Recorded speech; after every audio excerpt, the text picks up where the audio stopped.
Ó, essa aqui é uma análise no GeoStudio. Esse é o método mais simples e um dos primórdios aí, né? Um dos pioneiros do GeoStudio, desde a época que GeoStudio ainda era GeoSlope.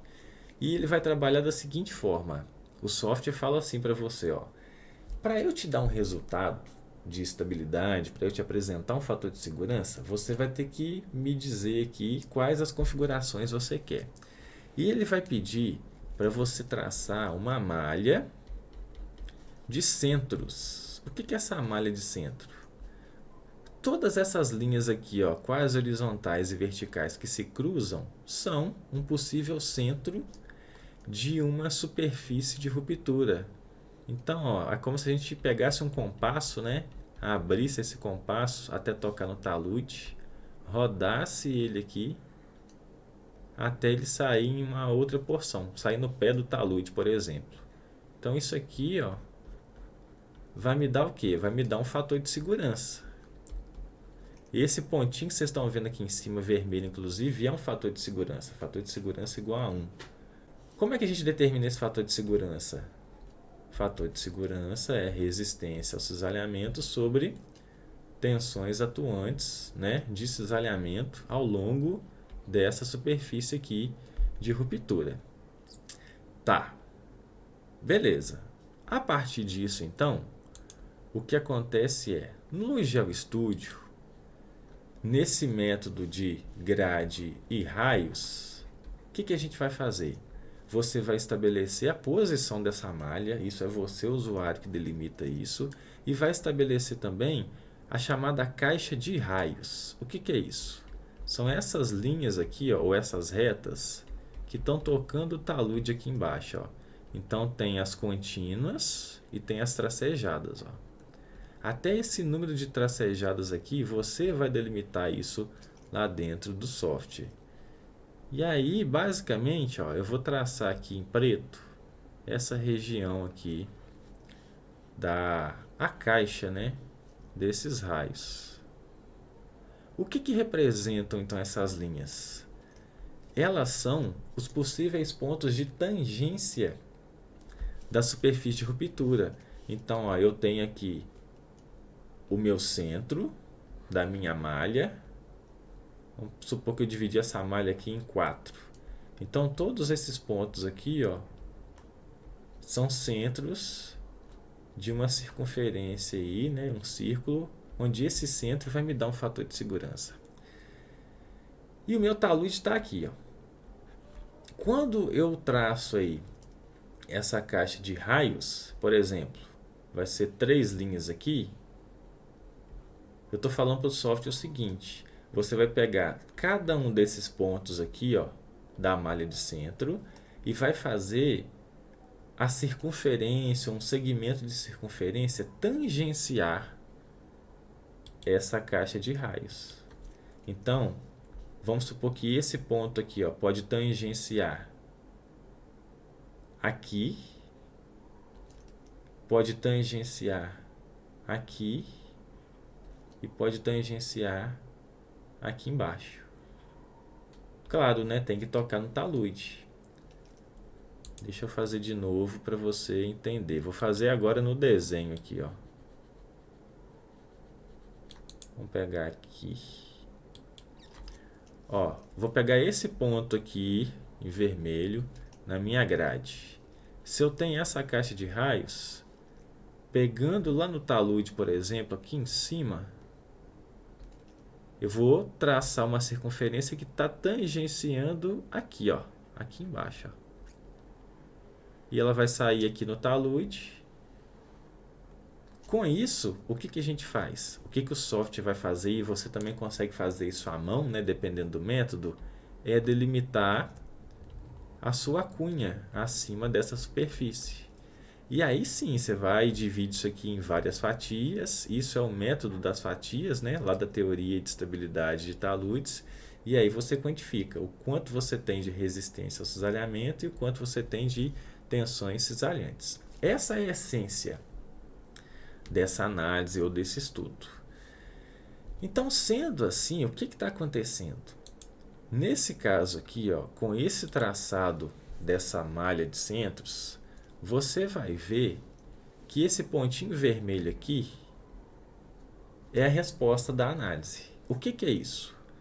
O software sempre, né, por padrão, a não ser que você peça algum outro tipo de configuração, ele vai te dar o menor fator de segurança para as suas condições que você traçou. Então, na hora que o Rodrigo Scarião estiver fazendo lá uma perícia, né, estiver avaliando um laudo, e ele vê uma situação dessa aqui, ele tem total direito e dever de pedir para essa análise ser refeita. Por conta de quê? Por conta de que esse fator de segurança nunca pode tocar nessas extremidades aqui da malha. Em nenhuma dessas aqui que eu estou desenhando. Ó. Por que disso? Aqui, ó. Nem aqui, nem aqui, nem aqui, nem aqui. Porque isso quer dizer que o seu limite da sua malha não está bem traçado.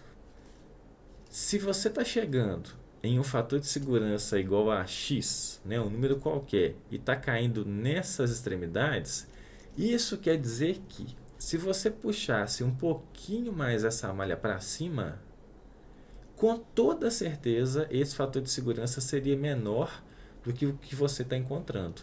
Nesse caso aqui, o fator de segurança deu 1. Então isso é o que? Condição de ruptura, tá? Rompe, não rompe ali, né? Soprou, rompeu. Mas vamos imaginar que isso aqui fosse um projeto. E aí o projetista está lá estudando as possíveis inclinações para esse talude, os possíveis comprimentos aqui, né, de berma, para que fosse feita ali uma terraplenagem.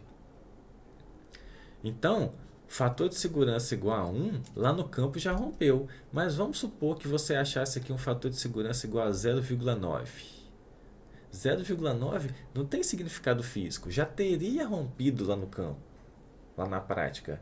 Se você está chegando em um fator de segurança menor do que 1, dentro do seu software ou à mão, né, caso você queira e consiga, quer dizer que não vai ser possível executar essa geometria, essa conformação lá no campo. Não tem significado físico, tá? Significado físico. E aí, o que acontece nessa análise? O fator de segurança é igual a 1, mas tem coisa errada aqui, que é o formato, né? Ou a posição dessa malha de centros. Olha mais um caso. Eu peguei o mesmo talude, as mesmas camadas, tá? Só que agora eu subi um pouco a malha. Concorda? A malha estava nessa posição aqui embaixo. E de repente, como, né, a nossa análise aqui já não estava muito legal, eu mudei a malha de posição. Só que agora o fator de segurança até aumentou para 1,07. Mas você concorda comigo que a caixa de raios agora ela mudou também, né? Ó. Eu mexi na caixa de raios e mexi na malha de centro. Se eu tivesse mexido só na malha de centros, que é essa aqui, ó, teria ficado legal. Então, como observa aqui, ó, a caixa de raios subiu. Ah, Clínio, mas por que mudou? Isso aqui é só um exemplo onde eu alterei tanto malha de centro quanto a caixa de raios, justamente para te mostrar que a malha de centros agora está ok, ó, porque o fator de segurança ele está aqui, ó. É como está tudo vermelho, né? Não ficou legal a visualização, mas está aqui o fator de segurança 1,07. Resolvi o problema da malha de centros, só que eu tenho problema aqui na caixa de raios agora, porque a superfície de ruptura, observa só, ela está tocando na última linha da caixa de raios, ó. Ela está tocando aqui. Isso é um contorno da nossa análise. O que isso quer dizer? Quer dizer que se eu descesse essa caixa de raios até aqui para baixo, ó, de forma que a superfície de ruptura não tocasse nessa linha limite, né? Seja de cima ou seja de baixo, aí sim a minha resposta seria ideal. Seria legal por aqui. Será que tem jeito? Será que é difícil fazer isso? Não, não é não. Qual que é a ação necessária? Ó, eu preparei a aula dessa forma aqui. Ó. Você tem um pepino, tem um jeito errado aqui, ó, nessa análise. Qual que seria a ação necessária? Seria você mexer na posição da malha de centros e ou a caixa de raios. Então, o fator de segurança tem que estar de acordo ali com a posição das duas. O jeito certo seria isso aqui, ó. O fator de segurança está aqui, 0,9. Daqui a pouco a gente fala desse valor específico de fator de segurança. Mas ele não está caindo mais em nenhuma dessas extremidades. Opa, então ok. Ponto positivo aqui. E a minha superfície de ruptura, observa que ela está aqui, ó. Então, ela está tangenciando uma linha aqui que está entre essa externa e essa última aqui externa. Você tem essa linha aqui e tem essa linha aqui, ó. Então a superfície está tangenciando uma entre essas duas. Então ela está dentro dessa condição de contorno aqui e está dentro dessas condições de contorno aqui, que é o posicionamento da malha. Beleza, então esse fator de segurança igual a 0,9 é de fato a sua resposta para esse método aqui de grade e raios, para esse talude que você está modelando dentro do software. E isso aqui é outra conversa, né? Porque se lá no campo você tem essa geometria desse talude, você tem essa disposição das camadas, a espessura das camadas, o mergulho das camadas e o fator de segurança está igual a 0,9, como é que o talude está em pé lá no campo? Já era para ter rompido, né? Há muito tempo. Então isso aqui na verdade não existe. Você só vai encontrar isso dentro do software. Ah, mas o que pode ter acontecido? Tá lá o Rodrigo fazendo uma perícia, fazendo um estudo de um laudo, uma verificação lá, uma avaliação, chegou num fator de segurança desses. E muitas vezes já aconteceu, né? Acontece, eu sei.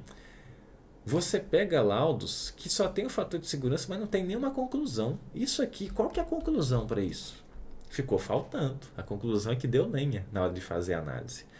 Pode ser, inclusive, né, se lá no campo está tudo ok, topografia está igual do software, as camadas perfeitas, o perfil geológico e geotécnico foi bem traçado, mas o fator de segurança não está condizente com as condições lá de campo, porque não rompeu, pode ser que até mesmo os seus parâmetros de resistência que você está usando dentro do software, coesão, ângulo de atrito, resistência não drenada, a própria resistência à compressão uniaxial, dependendo do método, né, de estabilidade que você esteja usando, podem não condizer com aquela situação lá no campo, com o que de fato você tem no campo. Ah, é impossível que isso aconteça? Não, de forma alguma. Pode até acontecer com certa frequência. Eu não sei se você, né, que está aqui com a gente, já trabalha em alguma empresa, seja de mineração, seja prestação de serviços aí, na geotecnia de uma forma geral, para obras de contenção, né, para estudos de estabilidade em geral. Mas o que acontece é que na grande maioria dos casos, tudo é para ontem. Faz sentido? Então chega lá 3 serviços ao mesmo tempo, na mesma semana, e todos os 3 estão com resultado que deveria há 2 dias já está pronto. É uma máquina, é uma escavadeira que está parada lá no campo, simplesmente esperando aí a sua análise, a sua conformação final do talude, né, com todas as inclinações, o comprimento dos bancos, a largura. E isso não é incomum, muito pelo contrário. Eu já trabalhei em projeto de barragem, na execução de uma barragem, na verdade, onde a máquina estava lá parada no campo, esperando a gente falar qual que é a conformação. Eu já fiz laudo de estabilidade onde você tinha todo um equipamento, tinha batistaca, né, para fazer obra de fundação, em um empreendimento que tinha sido embargado pela prefeitura por conta de quê? Por conta de se faltar um laudo de estabilidade. E aí a empresa responsável, que era uma empresa de fundações, teve que ir atrás de quem fizesse um laudo de estabilidade. Então isso era lá no Rio Grande do Sul. Me acharam aqui em Minas, graças à internet, né, para fazer esse estudo e poder liberar aquela obra. Espero que você tenha gostado desse vídeo e se você quiser aprender a utilizar de uma vez por todas os principais softwares de estabilidade de taludes mais exigidos no mercado hoje, você está convidado a conhecer o meu curso Expert em Softwares de Estabilidade de Taludes e eu vou deixar aqui na descrição um link para você entrar para a lista de espera para a próxima turma desse curso. O GeoStudio, o software oferecido para esse conteúdo, pertence ao portfólio de geotecnia da Sequent, a empresa Bentley para soluções de subsuperfície patrocinadora nesse vídeo. Para aquisições ou cotações de licenças de softwares, dúvidas e mais outras informações, você pode entrar em contato com a Sequent pelo e-mail que vai estar também aqui na descrição do vídeo. Um abraço e até a próxima!